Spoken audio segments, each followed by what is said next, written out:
Filming Italy Sardinia, 7ª edizione, 3ª giornata, una giornata intensa. Ragazzi, io vi ringrazio moltissimo perché è una maratona di conversazioni da questa mattina, quindi grazie a tutti gli studenti che sono qui, grazie al professor Arcangeli, grazie all'Università di Cagliari, ma grazie anche a tutti gli studenti che sono connessi con noi.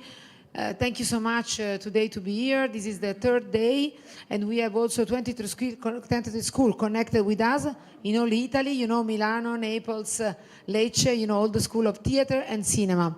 And today I'm very, very proud because I'm a big fan to have here, you know, one really great actor. Ladies and gentlemen, Matt Bomer.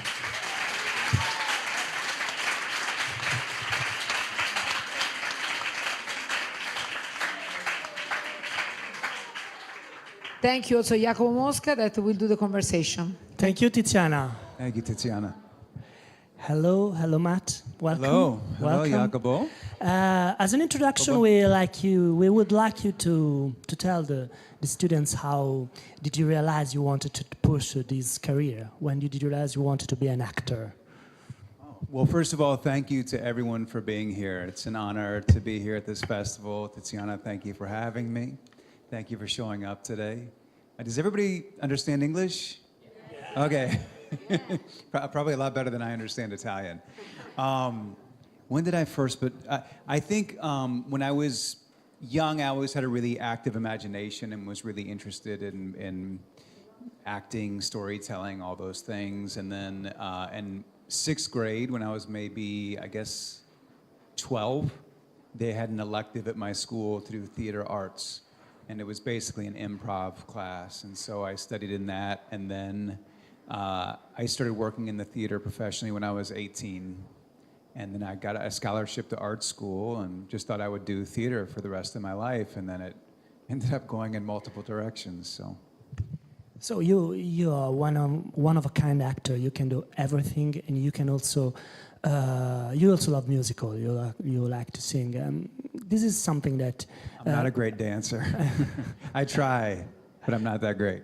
But this is something very, very important for in US and in UK. Of course, to be a complete actor, you must be also a musical performer, a singer. How did you ever train, or you have talent since you were a kid, or did you improve your singing, studying during your life? Well, I taught myself to sing. This is a really interesting chair, by the way. I can, you cannot be comfortable. You can try everything, but you cannot be comfortable. I'm just going to sit up straight. Yeah, so I kind of taught myself to sing. Thankfully, I had a very patient family who didn't mind me singing in the shower a lot. I sang, and I was really bad at first, but I would always practice in the shower for like an hour at a time, and my family just endured it. And then I started singing in kind of rock and roll bands and wedding bands and things like that when I was a teenager. And then I entered in my choir at school, you could enter a solo competition, and then I won one of those, and from that I got a voice teacher. And so that prepared me for college, and then at college I got a proper voice training. You starred in a huge TV series. You won a lot of awards. Do you think that the new golden age of the TV series is going to end now? I mean, it started at the end of the 90s, this new wave of incredible series with huge scripts and huge actors that completely changed the way we felt the TV series, that were something completely different before The Sopranos and before Breaking Bad. Do you think that now something is changing again, and the big screen, the big silver screen is going to be again at the first place in an actor's career, or maybe not? I think it really depends. I think the nature of the industry is that it's always changing, and that we're always saying, oh no, this is the end of an era, this is going to be, and it's just, you have to just adapt. You have to stay adaptable to all of it and sort of evolve with it as it goes, and not try to be recalcitrant or fight it. And it's always when you try to fight against it that I feel like it starts to work against you. But I don't know. I think it's a really exciting time in that there is enough episodic and enough streaming platforms that people can really be hyper specific about the kind of shows and the kind of content they want to watch. So it may be less a smaller audience ultimately for a show, but it will be a much more concentrated, tuned in, focused, attentive audience because they are seeking out that type of content. We have so much more control over what we view now. We're not just left to kind of pick between the 10 things that are out there. So, but I think it's also a great time, you know, an exciting time in the industry where you can go from doing episodic to film to, you know, last year I did Maestro and I did Fellow Travelers in the same time span, but right before that I'd done Broadway. So it's a nice time where you can go between theater, film, TV. It doesn't really matter. I do think the nature of how we view cinema and go and pay to go see a movie is really changing. I don't know where that's going to go. Maybe just fewer multiplexes with one, you know, IMAX screen at the center of it all. But we'll have to see. You know, I don't know. As an actor, do you follow a specific method, maybe the method with a capital M? I mean, do you still believe that an actor should follow a specific method to study and to be completely in a character? Well, method acting is a term that, I'm sure you all know this, but it's a term that's kind of misused because it all really came from the group theater, where they sort of studied the Moscow art model from Stanislavski. I'm a Stanislavski trained actor, but you have the Stella Adler School, then you have a couple of the Harold Clurman, and then I can't remember the third teacher who branched off from that. But basically there were 3 branches that came off of that. What we think of now today is the method is really started with Robert De Niro when he did, I want to say maybe it was Taxi Driver, but he studied with Stella Adler. And Raging Bull. All that, yeah. But he studied with Stella Adler, and it was just that he brought a new level of physical and full body commitment, full lifestyle commitment to it, and then people have kind of piggybacked on, like Daniel Day-Lewis and folks like that. To me, it's really whatever. I've worked with all different kinds of actors. I've worked with people who never break. I've done jobs where I never break. It depends on how the set works. It depends on who you're collaborating with. I don't care what the style is, as long as it doesn't alienate you from anybody else or make their experience uncomfortable or hard to collaborate with. I can kind of work anyway, and I like working all different kinds of ways, you know. You spoke about Bob De Niro. I'd like you to name us a couple of actors that really influenced your, maybe when you were younger, to a couple of actors that you really admired. Well, Montgomery Clift would be one. Marlon Brando, James Dean, all the old great actors from the studio theater. Paul Newman. These names are all Lee Strasberg. I mean, method. So yeah, Lee Strasberg. That's the other teacher. Okay. Yeah. Well, no, Lee Strasberg was very much about psychology. Okay. But no, Marlon Brando studied with Stella Adler. Okay. Paul Newman was from the Actors Studio, Yeah. Lee Strasberg, and I think Dean did maybe a little bit of both. I'm not really sure, but. Yeah, it just depends. What to me was just so striking was just the way they were such renegades, the level of realism they were bringing to the material, and you almost felt like the first time you watched them act, like they had just stumbled onto the set and you were watching a documentary or something because it was so realistic. So I think that's really interesting. And then who are the folks? I really like Ryan Gosling. I like working with him. I like him as a person. I like the way he works. Russell Crowe, I like a lot. I worked with them both on one movie, and they both have totally different styles, but it all played well together, you know. So. I got another question about TV series. Kate Blanchett is another really great one. She's great. Another question about TV series. Do you ever feel, maybe, do you think there is the risk to be trapped in some characters, playing them for like 5, 6 seasons, or maybe 7 seasons, as it sometimes happens. Sometimes longer, and when it happens, and when the character you're playing is very successful as an actor, how do you go out from that? How do you free yourself from that character to play something new? Because people want to see that again. When I did White Collar, it was so funny because everybody just assumed that I was like that character or like that person. Obviously, I was talking about White Collar. Yeah, I didn't say that. and I grew up very blue collar, so it was the great irony of my life that I did a show called White Collar. But then all the offers that come into you from the industry are oh, here we have a great movie about a con artist, and you can do this project about a con artist. So I kept getting offered the same role again and again and again. So I think if you have the luxury of choice, part of it is if you can afford to make the choice to be able to say no to the things that would just be a repetition of the same role, and then hope that there are people out there who believe in you and who will give you the opportunity to take a risk on you and let you show a different side of yourself as an actor. And I've just been really very lucky over the years that I've had a lot of great directors and writers and collaborators who believed in me and saw things in me that I maybe didn't even see in myself, or that I'd certainly never done before, and they just took a risk on me and gave me a chance to do different types of roles. How do you choose a new project? What comes? What's the thing you look most on a new script when you read it for the first time, when you're asked to play someone?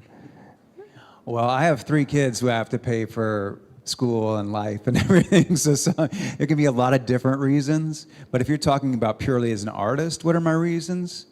I would say it's a really visceral response that I get when I read material, and it's usually always obviously in response to the writing, but usually it's something in the character that just engages me from the beginning, that I can kind of see or feel in myself, but then it also scares me because I don't know if I can do it or not. So I need it to be just outside of my comfort zone, or way outside of my comfort zone. Oh, I got a little buggy. And then that to me is exciting to me. I like that fear of not knowing if I'm going to be able to do it or not. Avete delle domande? Ecco, ce ne sono molte. Cominciamo a far girare il microfono.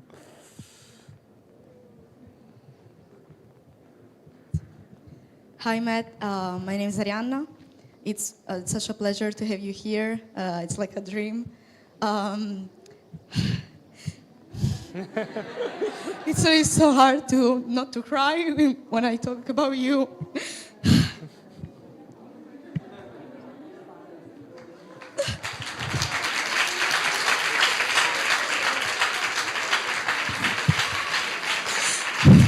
Let's breathe together. We'll take some deep breaths together, or I'll start crying too.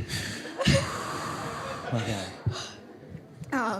Of course, I watched Fellow Travelers. It's a series that somehow changed my life. The reason why I'm here is also because of that. It's somehow a start of being a fan of you, which is kind of late, but it's never too late, I guess. My question is about Fellow Travelers. The 2 characters that you and Jonathan Bailey played, they somehow also helped so many people in coming out. I've seen like the fandom is so close, and I'm part of that, of course. And it's so close that it changed people's way of seeing also the coming out, and to find a way to express themselves. So my question is there's anything that Hawk taught you? Because personally, like Hawk is a character that sometimes it can be also seen as a bad character because of how he made Skippy feel.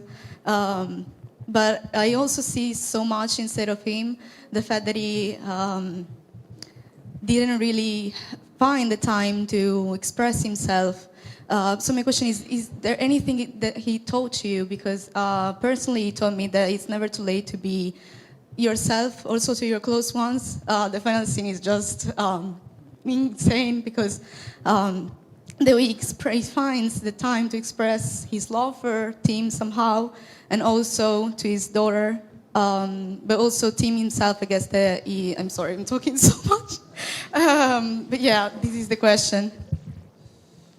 Wow. I mean, yeah, first of all, it was so nice to get to play a gay anti-hero because you never see them.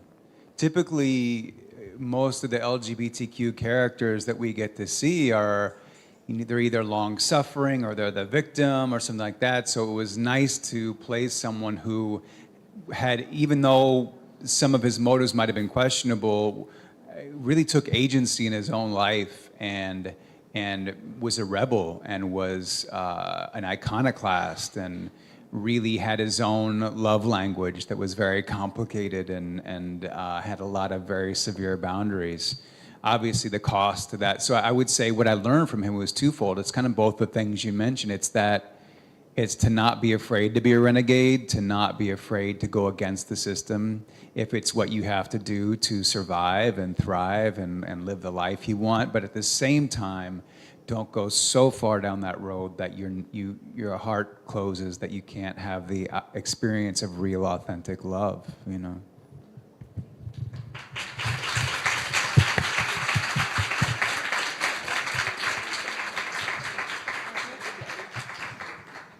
Hi, Matt. It's for me too a great pleasure to see you. I'm excited too. Thank you for letting me doing this question. Thank you so much. You are amazing. You are one of my favorite actors ever.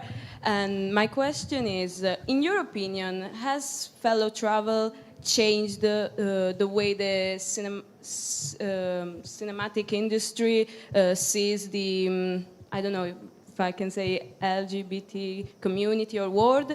And second, this is a really silly question, sorry for that, but I really need to know who is the best hugger between Jonathan Bailey and Jim Parsons, because you just acted with two of my favorite actors ever, and you two are one of the best ones, so you are so lucky, and them are so lucky to act with you. Thank you so much, you're amazing. Thank you so much.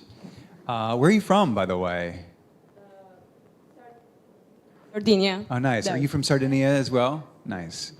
This is my first time on Sardinia. I love it.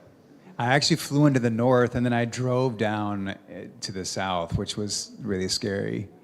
Because it was a stick shift. I hadn't driven a stick shift in years. Anyway, back to your question. I love working with both of those actors. They're both actually, they have a lot of similar qualities. I think they're both really committed to their characters. I think they're both really present in the moment, rarely do things the same way, so they give you a lot to respond off of. I think they both make the actors around them better.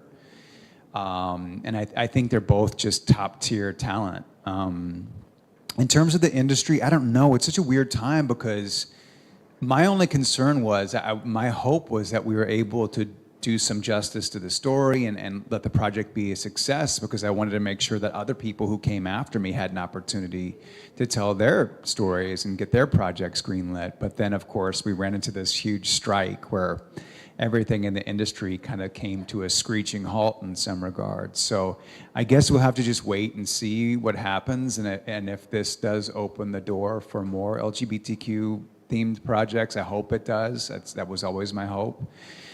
And we'll have to see, but I'm just grateful that we were able to get it made. I don't think we would have gotten the project made today. People have been really, budget-wise, just kind of pulling back. And you know, when you do a period piece, especially one that covers 4 different decades, it's very expensive to do. So we were very fortunate that we got in when we did and got a chance to get it made.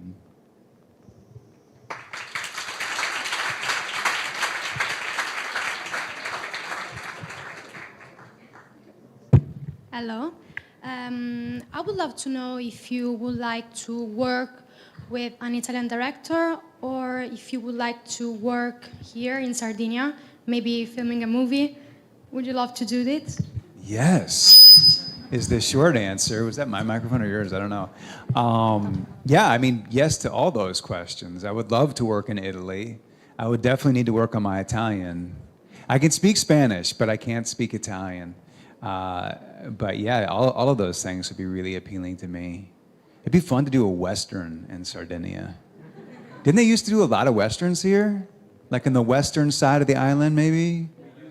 That's what I heard. Let's bring it back, y'all. Come on. One of y'all write a script, let's do it. That's brilliant. That's brilliant. Please. Hi, Matt. I'm Valentina. I am a huge fan of your work and also the work of Ryan Murphy. And he is one of my favorite directors. I've seen you in Glee, The Normal Heart, American Horror Story. So how was it to work with the same director, but on so many different characters? Is it easier for you, or did you find many differences between you and Ryan Murphy visions on your characters? Well, I think I've worked with Ryan maybe 6 or 7 times now, but he's only directed me in 2 of those projects. So oftentimes it's just him, taking a risk on me as an actor and giving me an opportunity with a different director. I love working with him as a director, though. I think he is a tremendous director because he has such an incredible knowledge of pop culture and architecture and art and design and all the things you need, all the references you need. And he loves movies, he loves stars, he loves all those things that you kind of need as a director to understand. And so yeah, I love working with him. He's not, he's one of those directors who's oftentimes really hands off. Like he just lets you kind of do your thing, and then if he sees you going astray or if it's not the vision he wants, he'll kind of chime in on something. And he's one of those great directors who'll give me like some small note, but it can change everything in the scene. So I just love him as a person. I love him as an artist. I love collaborating with him. There's nobody who makes me laugh harder. There's nobody who's more fun on a set. He is a one of a kind. He is one of one. Ryan Murphy is. So I always kind of jump at the chance to get to work with him.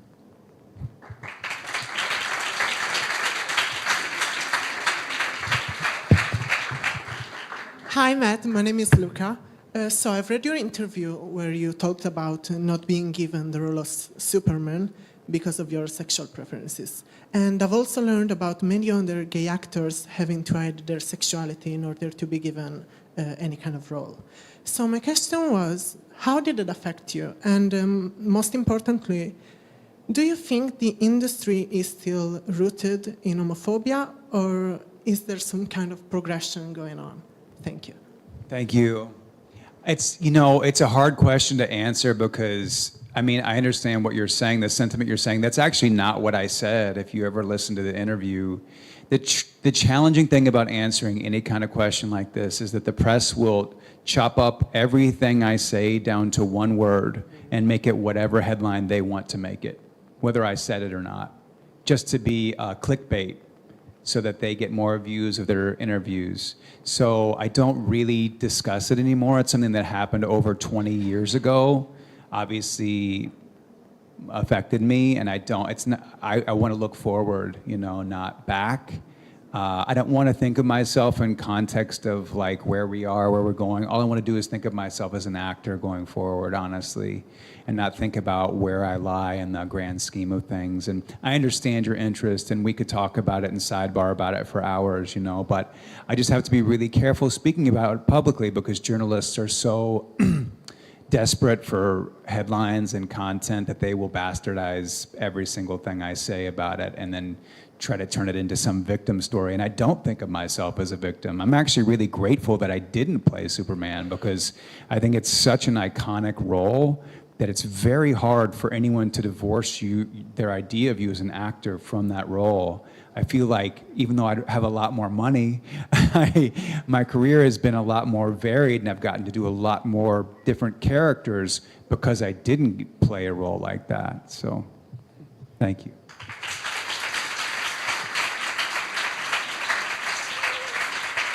Se non ci sono più domande, I would like to close this conversation with an advice to them, to all of them who are starting to walk the path of cinematic art. Which is your advice for these young students? to pursue this career? Well, you live in a very interesting time. When I was your age and I was in school, there wasn't a camera on your phone. You know, it's a whole new world out there for you because you can be the masters of your own content. You can be generative of your own content. All I could do was do a play off Broadway with my friends that we put together. You can put something out on, you know, the internet or YouTube or whatever that the whole world can see.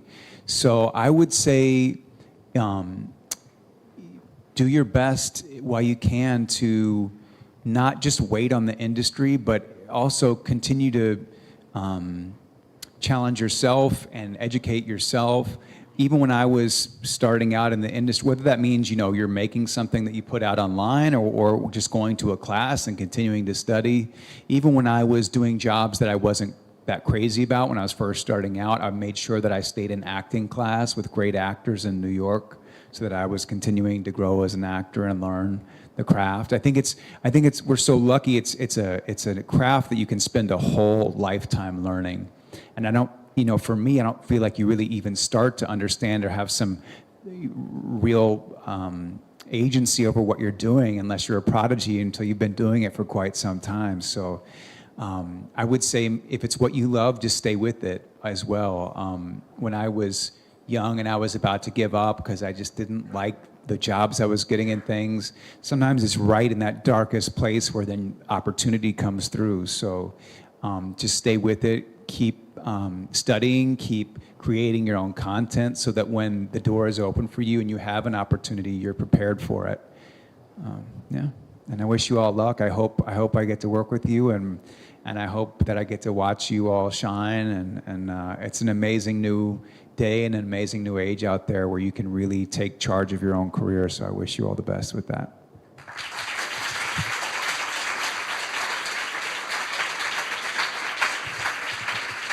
Matt Bomer. Thank you, everybody. Thank you for coming. Also, I wanted to tell you, Lecce is one of Jonathan Bailey's favorite places. And I was going to go to Lecce after here, but I have to go back for work. But he loves Lecce. So whoever's studying in Lecce, Jonathan Bailey loves your town. Bye. Thank you. Lots of love to all of you. Grazie.